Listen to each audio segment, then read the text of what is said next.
าหาทุกคนมาหาอยู่หากินทุกคนมาหากับปูแดงทุกคนไปหาขุดเขียดพร้อมยังมูฮูเลยนะว่ามื้อนี้เขาสิได้หรือเปล่านะทุกคนนะเอากะเดี๋ยวมันลุ้นน้ำกันทุกคนเดี๋ยวตอนนี้ก็ขอกินข้าวก่อนยังพากินข้าวสาว3ทุกคนสบายดีมื้อนี้เฮากันเนาะเพิ่งมาเถื่อเนาะแบบเพิ่งมาจบเนี่ยเพราะว่าตั้งแต่แล้วหน้าไม่ได้มาเลยคอยกันตั้งแต่เกี่ยวข้าวปั้นข้าวยี่มาก็ยังมีมูมาพอดีเลยสาวตีส่วนสาวตีมานั่งวันนี้มานี่เอาจามมากินนะทุกคนจามตอนนี้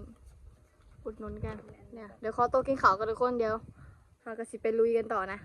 นี่ทุกคนเดี๋ยวพากันกินข้าวแล้วพากันไปลุยต่อนะทุกคนนะไปหาขุดตามให้ตำนามันนำนี่แหละทุกคนเลยเดี๋ยวหามาเล่าเลยทำไมถึงมีดอกทุกคนไปลุยกันนี่ทุกคนเขามามองนี่กับผู้ที่เห็นคุยกับผู้แดงเนี่ยทุกคนเดียวสวัสดีลองพูดกันก่อนนี่หูใหม่อยู่ดิหูใหม่คอยคุดเดี๋ยวแบบมันเยอะเลิกเลยปูอย่างนี้นะหัวเล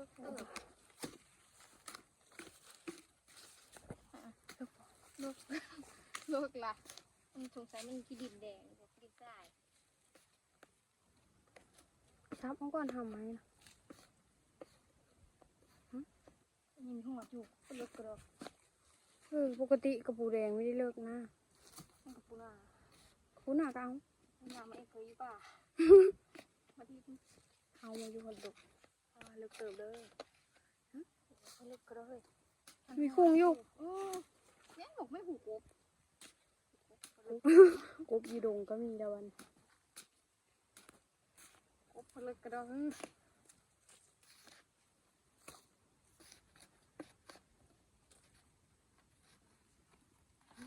จะมีคุ้งอยู่ว้าหูมวยเด้ถ้าลุ้นว่ามันสิเลิกยาวก็ได้เฮ้ยน่านี่เป็นหูกระปูนี่นะ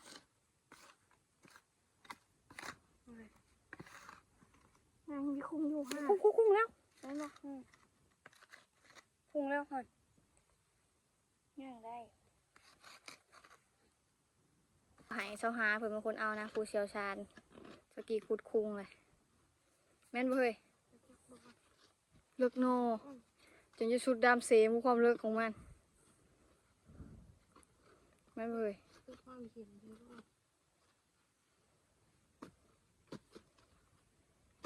เอามือจกกับบุได้แต่คนเดียวบุอยากเสียงเลยเจ๊งูเดี๋ยวมันรับแล้วเนาะขนาดกระปูแดงมันยังแก่งูแล้วอะไรเนี่ยเห็นบ่เฮ้ยพี่เลยนะไม่รู้พูดก่อนแล้วเนาะเลือกอะไรคืออะเลือกอะไรมาคุยกับสาวกี้ตอนนั้นอะปกติย่ำหาหน่อไม้ด้วยเนาะหาหน่อไม้เป็นหมุนแม่นบ่เฮ้ยหน้าตามันคือแบบวินเนตใหญ่นะมันคือแต่แบบมันอย่างเงี้ยจ้ะระวังด้วยอยู่ทำไมอ่ะคุ้งแล้วก็ออกมาสิเดินกระปูข่ายนี่กระปูข่ายตัวแม่ข่ายนี่มันมีแมงกระปูหน้ามีแมงกระปูแดงแม่ทุกคนมันเป็นกระปูคายที่อยู่ในป่าเนาะแบบปกติมันอยู่ตามอันก้อนหินดิอยู่ในป่าเลยตัวแม่อีทุกคนไข่แน่นอนตัวแรกแหกมันทุกคนเลยเขาไม่ต้องเด็ดกล้ามมันเนาะกระปูไข่นะถ้าเด็ดกล้ามมันนะมันสีดีมากสอนบ่เนาะกบนะแม่พวกกระปูไข่ก็มีโอ้ my god หมดแล้วเนาะนี่มาต่อกระปูแดงนะคนนะเดี๋ยวให้สหาคุดตัวนี้เลยสกีสิไปหาหล่อคุดทางผู้เดี๋ยวเขาก็แบ่งกันหาแม่มันมีมือกล่องมันมีสนิมเพิ่นบริมานะทุกคนนะเพิ่นไปกับบ่าวพัดเขาก็เลยมากัน2 คนทุกคนเองแม่พอปกติอันกระปูเขามาหาคุยกระปูแดงเขาบริมาตลอดเลยนะเขามาหึงเถื่อนนะหลายเดือนทุกคนเองล่าสุดกะ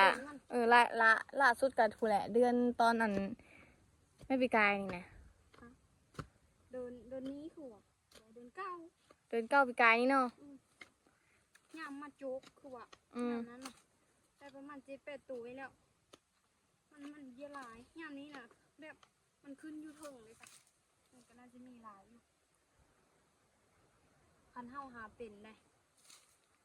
ปูไม้ต้องหนูลงก่อนผมไม่ได้ปูนี่มันใช้เวลาคุดก็เลิกเติบอยู่ เลิกอลีจนสุดด้ามเสม บางหูก็ตื้นบางหูก็เลิกกระปูยามนี้จุกแบบเฮาจุกลงไปลึกๆกระยานขี้เข็ดยามนี้น่ะมีหื้อจุกเท้าเห็นกระโตยันกระเบาสลายกระเบามักจะอยู่ในหูกระปูแดงทั้งหมดเลยยามนี้น่ะ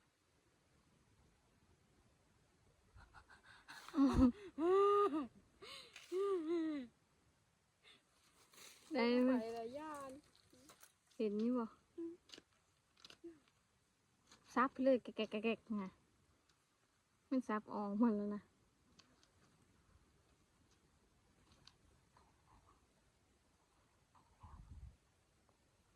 บัลเลอร์ค่ะทุกคน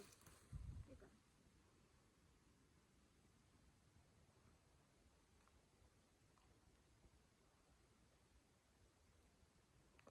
จังหวะหัวใจเนาะ อ่ะเฮ้ยตัวแม่เฮ้ย จ้าใช่ เรื่อง มาแต่ตัวแม่เด้อ เดี๋ยวเอาของก่อน แต่ว่ามันตัวแม่ดิ อืม ยามนี้น่ะ มันสิไข่ในอ่องนะทุกคนยามฝนเนี่ยมันสิไข่อยู่อ่างตอนนี้ได้ตัวแม่มันได้ตัวแม่2 ตัวแล้ว อันนี้กันบีเฮอร์หมูอยู่น้ำได้เอ้ยเบิกแด่ปีนขึ้นมาเถิงพี่ ไม่อยู่ดำเดวโลดขนาดเลยครับบาดไปแล้วเว้า นี่ทำไมไรก็เอานะเพราะว่าเขาสิเอามาแกงที่พอเพิ่นเยอะแกงแล้วก็บันเดียว2 หื่นทำได้หลายค่ะน้อยเดี๋ยวกะเข้ามาวันนี้น่ะเอาหมดนะทุกคนกินทุกอันมาเท่านึงดิเขามาหาของป่า นี่ทุกคนเดี๋ยวนี้เขาก็อยู่ในป่าเลยนะทุกคนนะเขาก็จะไปหาตามมันนี่ทุกคนเอง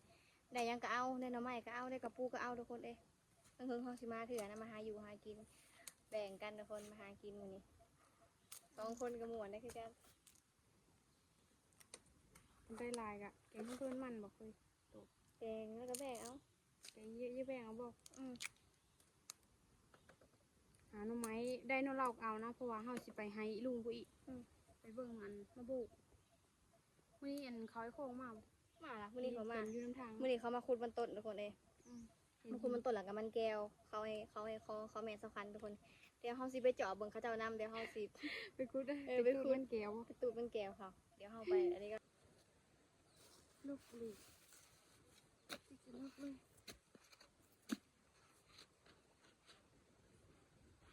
โอ้คือเบามันแน่ๆถ้ามันเลิกขนาดนี้ อันนั้นบ่ อันนี้คือหากระโคตรนี่ติ เลยคือ ลูกกระปุกคุดเลยเห็นแล้วแบบนี้เจอตัวนี้ตื้นอยู่ อันนี้ตัวผู้เฮ้ย กระพูเลย นานว่าแล้วกล้ามมันเยอะ อืม มันกล้ามมันดิซ้ำเดียวเลยตัว บาง ผู้ ตัวกระซ้อนซ้อนไม่กว้างแล้วก็เอาไม้หั่นอย่ามันออกจ้ะ นี่ทุกคนมาก่อนนี่ก็เห็นแต่อันแหนงมันทุกคนเอ้นี่แม่นนี่ตัวเทิงนี่แห้งใหญ่ป้อเยอะเลยเฮ้ยแต่แสบขนาดหาน้ำมันนี่ทุกคนเอ้นี่สอมเอาเทนิคเทได้หน่อยเฮ้ย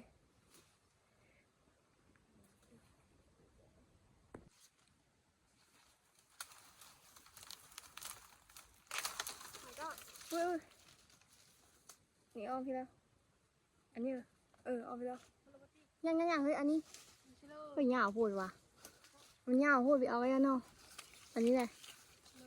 ยาวโพูดนี่ เอาอะไรลองนี่ เอาอันนี้บ่ เอาบ้องมัน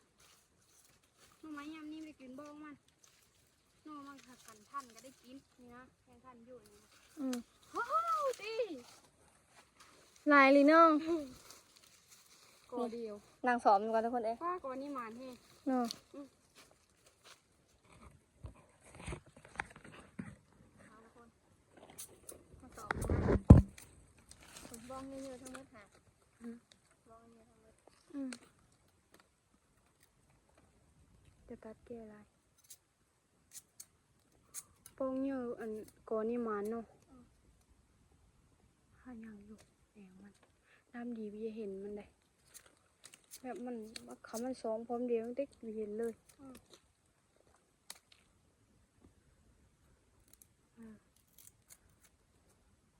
เพื่อระบายมันกับนั้นหรอ สีใบบ่ มันก็แข็งล่ะ ใบแล้วล่ะเอาใหม่ มันแข็งจ้ะนานตัวนั้นก็เอาโอ้อ่อนเนาะ อ่อนเลย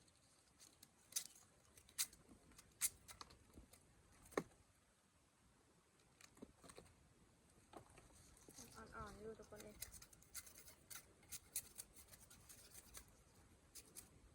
งามอย่างปกติบ่มียุงเนาะคือมีว่ะ มันมีคือเก่าแล้ว โอเคมันลายคือว่าเก่า อ่อนโพด บางคนอี อืม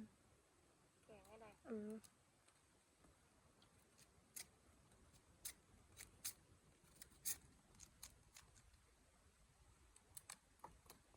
โคตรขี้มากเลย ฮารี่ ตอนนี้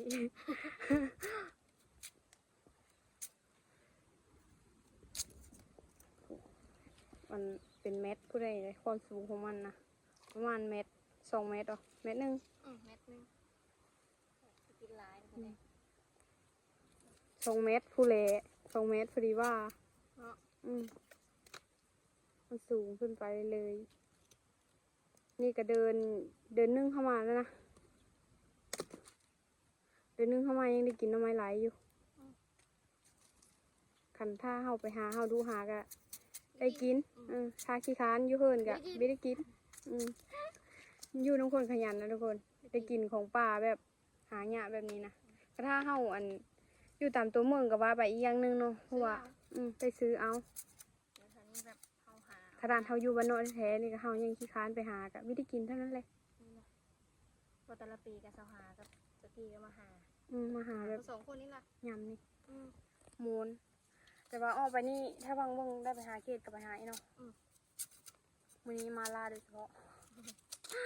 หิวข้าวนะเพราะว่าอยู่เฮิร์ดวิ่งกินนะก็เลยมาหาเดี๋ยวอยู่กิน หาอยู่นั่นอยู่แล้วกินทุกคนเลย ซื้อ ซื้อเอาตลอดกับโบไว้ได้เพราะว่า ไว้ กับบริมีเงินปานนันหา โยเฮาอยู่บ้านเนาะแท้ๆยังมีไปหาเสร็จ เอาแบบพออยู่พอกินแบบโบมาหากับตักชวาแล้วนะอยู่บนนอกกระแทกอะอยู่ซื้ออยู่ตลอดกับ ก็ได้คนอยู่เมืองเขายังได้ซื้อกินเนาะเขาไปอยู่ตัวเมืองเขาไปอยู่บ่อนมัน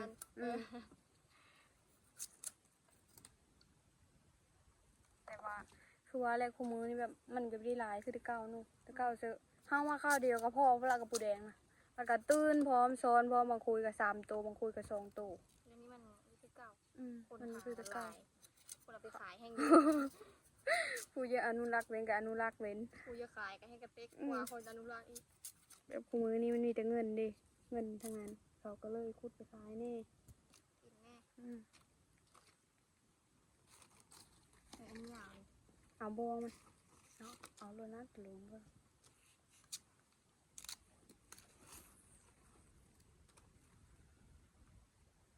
3 นาทีพอดิ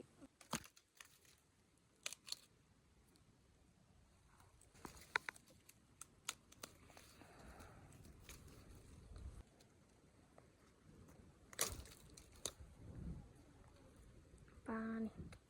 อ่อนๆทั้งนั้นเลยทุกคนเลยหมุดเข้ามาหดในพี่เลยเดี๋ยวออกไปก่อน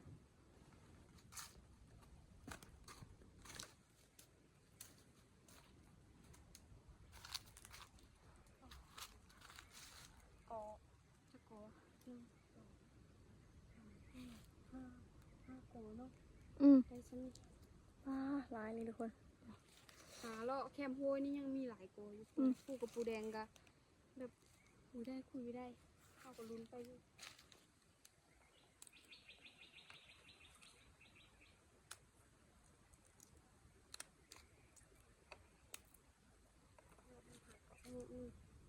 เขาฮักไปเลยให้ปุ๊บคันหวานน้ำมูกปุ๊บมันตลอดมันไม่หลายสิหมูจะไปที่นี่ อืม มันไหลยามนี้นะซื้อก็โคตรแพงเลยถุงนึงน่ะน้อยๆนึงเหลือ25,000นิดหน่อยหนึงเขาเฮ้อนะบางทีเขาเอามาชอบนี่เฮ้ยน้อยกว่าอยู่ทงอีอันนั้นก็เขาเห็นอีทงนะนิดน้อยนึง เขาขายแบบนั้นคือสารเขาขาย อืม ได้ใบเลยนะถ้าโบงมันได้หลายกะโบงมันแค่นี้ได้เฮาอาศัยโบงมันกินยำนี้นะ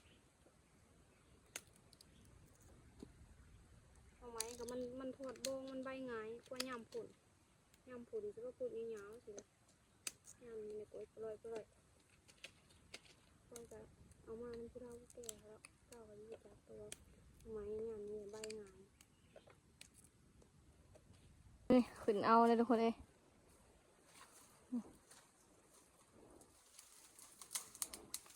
เฮ้ยลายโน่ลายกอลีโอ้ยเยอะลี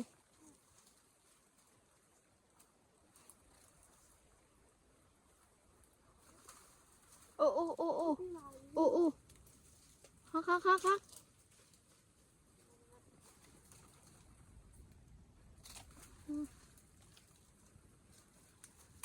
โอ้เยอะเนาะโอ้ยเบิ่งนี่โอ้ยเยอะลีอืม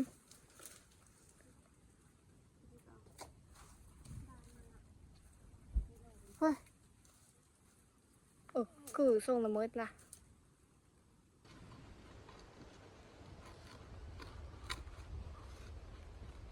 ขึ้นอะไรทุกคนวันนี้ขึ้นคือฝนสิตกนี่โอ้ตัวนี้ตัวผู้เฮ้ย เมย์ ไปเลย เมย์จ้านี่ ตัวแม่เซนอว่าตัวผู้เลย เขาได้3 ตัวเขาวันนี้หมาอยู่เขาย้างมาไก่เติมนะ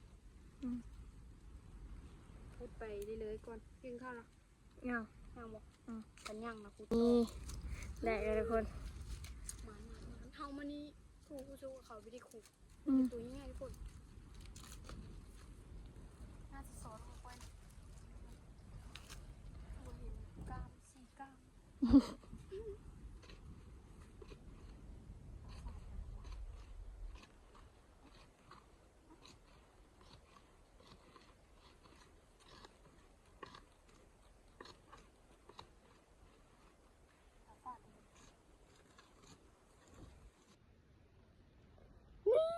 ได้อีกแล้วอุ้ยตัวเม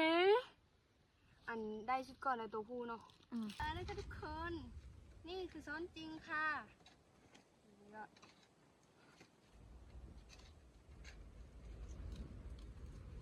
ไปซ้อนสอง มันก็คืออันจิโร่แล้วนี่เอ้า เมื่อกี้นี่ก็คือว่าตัวแม่ โบตัวผู้กินนะอันนี้ตัวเมไป ปลาซ้อนสองทุกคนเอง ซ้อน3ทุกคนทุกข้าว นี่ทุกคนออกมาแต่คุดกระปูแล้วก็พากันมาสระเขียดต่อทุกคนเองมาสระแถวคีดินทรายนี่แหละ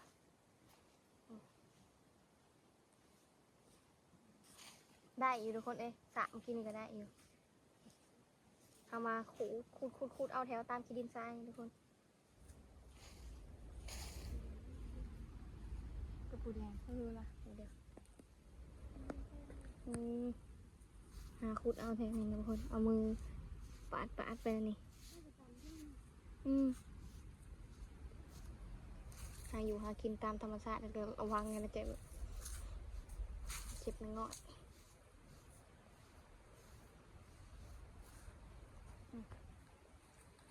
เดี๋ยวให้เบิ่งทุกคนกระปูขุดนี่หลายเต๋อทุกคนเลยมีตัวใหญ่ทั้งหมดพากันหาขุดเขียดก่อนหาสระเขียด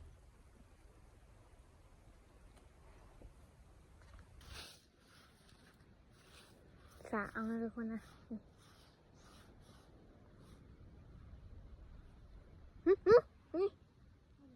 ได้แล้วเฮ้ยชิลแล้วเฮ้ยไม่ได้สิเอาใส่กับอันนี้นะทุกคนนะของกระปูนี่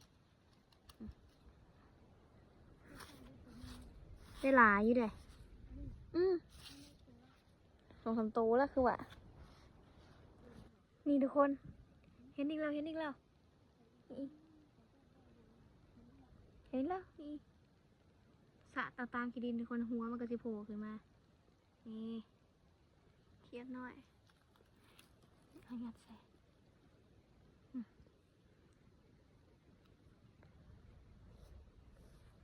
เวลาสระอันนี้เขาปัดไปแล้วนี่แล้วก็หัวมันก็สิสีขึ้นมา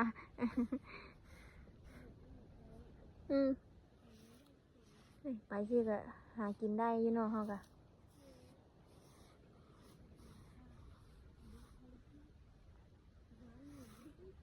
นี่ทุกคนหลังจากที่เฮาไปสระเขียดแล้วนะทุกคนนะก็พากันมาหานี่ทุกคนมาหามาบวบต่อทุกคนเลยเอาไปแกงใส่กระปูแดงแล้วก็ทำไมนี่ทุกคนนะหวานเลยทุกคนเลยมันบวบหวานนะเจ้าหาเพิ่นเอาหน่อเหล่าอยู่ทุกคนหน่อเหล่าอันนี้เขาสามารถกินดิบได้นะทุกคนนะแกงกระแสบกินดิบก็ได้นะตัวนี้นะ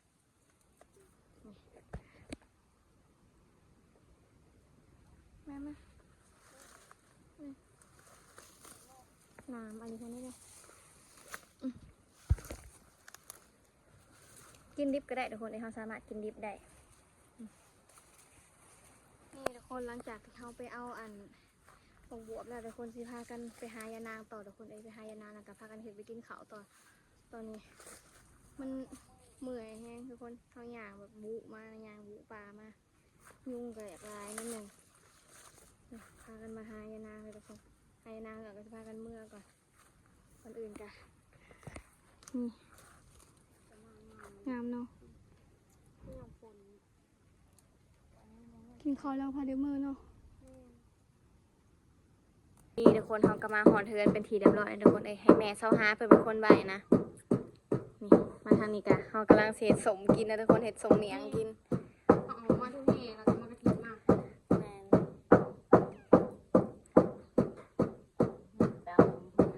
ตำเม่งอย่างไรสมอยอยู่với là nàoมีบ่ดิยินดีสิง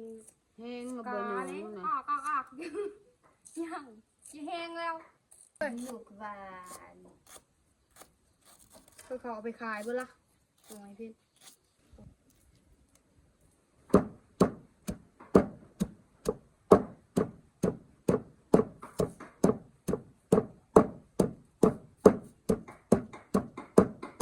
ทุกคนเดียวจัดเตรียมอาหารเดี๋ยวเดี๋ยวพากันลงไปกินน้ำหวานกันทุกคนหวานกับเมียงนะเดี๋ยวเราพากันลงไปกินกันแต่ที่หลังตอนแรกเลยทุกคนจะกินข้าวนะตอนนี้นะเดี๋ยวเรามากินสมก่อนเอาถุงเอาโรยซับลงมาดิกินอยู่นี่มันมีความบอกเฮ้ยกินเถอะจ้ะไม่รู้อ่ะเอาเด็กเดียวมาตั้งนี่ เอาดินบล็อกอันนี้ช่วยได้ปะmáy kẹn là máy sạch đi sợ hà khen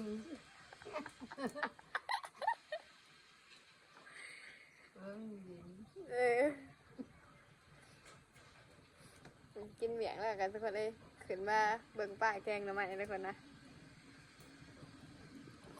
ลายอยู่ป่ะป้า hả พอได้แกงอยู่ป่ะโอเคอยู่ป่ะไปหามานี่ có kẹn nha có kẹn như đó là chứ แซ่บๆเด้อหยกไข่เจ้าได้มือนี่ได้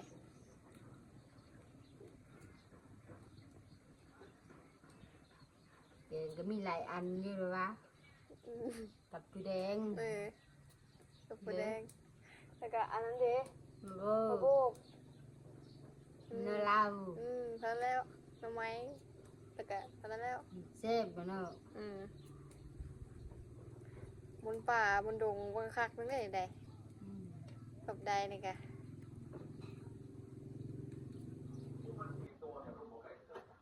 นี่ทุกคนกำลังผดเลยดิสกีไปเฮือนเมื่อกี้นี่เมื่อเวียแล้วก็มาคุยกับแกงสุกเลยปลาตัวหอมวันนี้สิแบ่งเมื่อเฮือนมาเลยทุกคน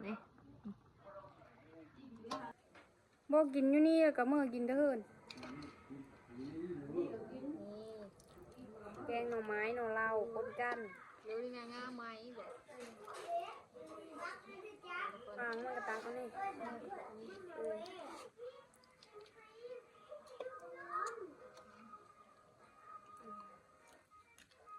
พอแล้วทำยังไง เอาอีก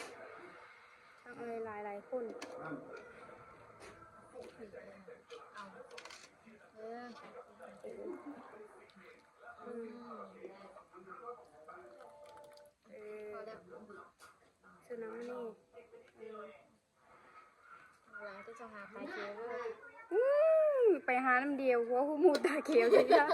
เอาหลายๆแล้วแหละกี่หลายคนไปเลย หอมขนาด ซิมเบิ้งแล้วไปเลยแซ่บอยู่บ่ เดี๋ยวชิมก่อนชิมมีได้เอาได้ ซิมตอนบ่ ชิมโทษบ่ได้ได้มันไม่คือชิมอยู่บ่ รสชาติมันน่ะตอนซิมตอนแรกๆไปเลยเลย แซ่บ แซ่บกินข้าวก่อนเจ้ากันยังมือ อืม ไปหาน้ำเดียวพัดเอาหมูตาเขียวซื้อเป็นไปไม่ได้แซ่บบ่ ทุกคนบูแดงติ๊กตู่นี่ จักแกที่แกพึ่ง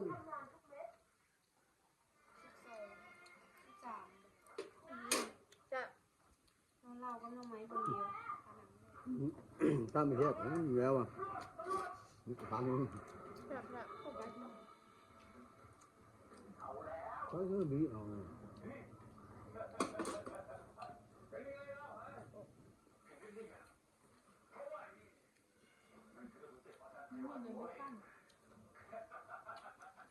บูด